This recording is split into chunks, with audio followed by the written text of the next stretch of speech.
CM Revanth Reddy కొరివితోని నెత్తి గోక్కునుడు కాదు, ఏకంగా ఒళ్ళంతా గోక్కునే పని చేస్తున్నట్టే కొడుతున్నది. తెలివక చేస్తే పొరపాటు, తెలిసి చేస్తే అలవాటు, తెలిసి తెలివనట్టు చేస్తే గ్రహపాటు అన్నట్టు సీఎం రేవంత్ రెడ్డి సారుది పొరపాటో గ్రహపాటో అలవాటో తెలుస్తలేదు.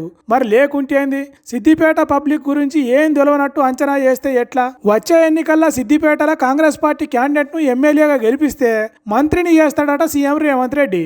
చెప్పేదకు నక్కాశపడ్డట్టే ఉన్నదా ముచ్చట అని మీకు తెలుసు, మాకు తెలుసు, కానీ సీఎం రేవంత్ రెడ్డి సార్కు తెలుస్తలేదు కావచ్చు. సీఎం రేవంత్ రెడ్డి ఆశపడట్లో తప్పు లేదు, కానీ అది అయ్యే పనేనా? సిద్దిపేట చరిత్ర చూస్తే గులాబీ జెండా పుట్టినప్పటి నుంచి దాన్ని గుండెలకు అద్దుకొని ఓట్లేస్తున్నారు అక్కడి పబ్లిక్.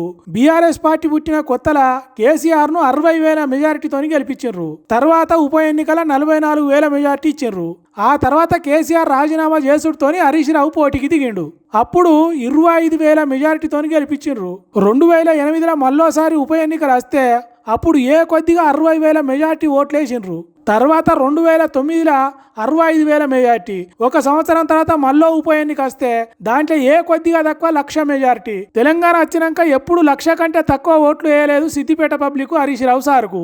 ఇక ఇప్పుడు ఎప్పుడు హరీష్ రావును ఓడించుడు సాధ్యమయ్యే పనేనా? అది జరగాలంటే సిద్దిపేటకు నిధుల వరద బారిచ్చి దేశంలో ఎక్కడ జరగని డెవలప్మెంట్ మొత్తం సిద్దిపేటలోనే చేయాలి.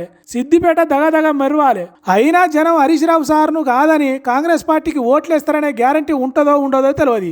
ఎందుకంటే సిద్దిపేట పబ్లిక్ చిన్న కష్టం వచ్చిందని తెలిసినా హరీష్ రావు అక్కడ ప్రత్యక్షం అవుతాడు. సిద్దిపేట జనం కన్నీళ్లు గారిస్తే తాను ఏడుస్తాడు. పేదోళ్లకు పెరుగన్నం తీరుగా కడుపు నింపుతాడు. సిద్దిపేటను కంటికి రెప్ప తీరుగా కాపాడుతాడు. అందుకే ఇప్పటికీ అక్కడి పబ్లిక్ సిద్దిపేట అంటే హరీష్ రావు, హరీష్ రావు అంటే సిద్దిపేట అన్నట్టు గెలిపించుకుంటస్తున్నారు. సీఎం రేవంత్ రెడ్డి కాంగ్రెస్ ఎమ్మెల్యేని గెలిపిస్తే మంత్రిని చేస్తా అంటున్నాడు. కానీ సిద్దిపేట పబ్లిక్ చూడని మంత్రి పదవులు ఉన్నాయా? హరీష్ రావు సారు ఎన్నో మంత్రి పదవులు చేసిండు. సిద్దిపేటను అద్దం తీరుగా తయారు చేసిండు. ఇంకా రేవంత్ రెడ్డి సీఎం అయినాక సిద్దిపేటకు వచ్చిన డెవలప్మెంట్ పనులను కొడంగల్కు తీసుకుపోయిండు. తీరుగా చూసినా సిద్దిపేటలో కాంగ్రెస్ పార్టీ క్యాండిడేట్ గెలిచే ఛాన్స్ లేదు. మరి రేవంత్ రెడ్డి సారుగా ముచ్చట ఎందుకు అర్థమైతలేదో, అది పొరపాటో గ్రహపాటో అలవాటో తెలుస్తలేదో అని మాట్లాడుకుంటున్నారట తెలంగాణ పబ్లిక్.